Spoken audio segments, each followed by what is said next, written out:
igual que el enamoran de uno, se enamoran de uno.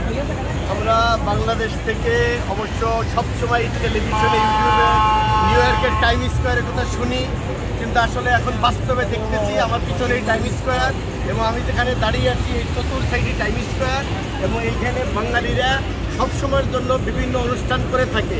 কিছুদিন আগে পহেলা বৈশাখেরও এখানে অনুষ্ঠান হয়েছে। এখানে আমাদের বিভিন্ন টাইম স্কোয়ার যদি আমরা চাই কখনো আমি আমার সিনেমার এখানে আমি ট্রেলার চালাবো তাও আমি পারি, এখানে একটা অপশন আছে, কিন্তু টাকা দিলেই এরা একটা সময় দিয়ে দেয়, ওই সময় যদি 1 মিনিট টাইম স্কোয়ারে করা যায়। তো যাই হোক এখানে মানুষের ছবিও দেখায়, এখানে টাইম স্কোয়ারটা সবাই জন্য উন্মুক্ত এবং ভালো একটি থাকে।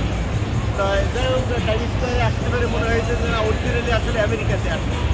এখানে আমেরিকা এসে আসলে এদের যে ডিসিপ্লিন, এদের যে চলাফেরা, এদের যে সততা আর এদের ভিতরে কোনো দুর্নীতি নেই, যার কারণে এই দেশ এত ভালো। থ্যাংকস মাই লাভ আমেরিকা।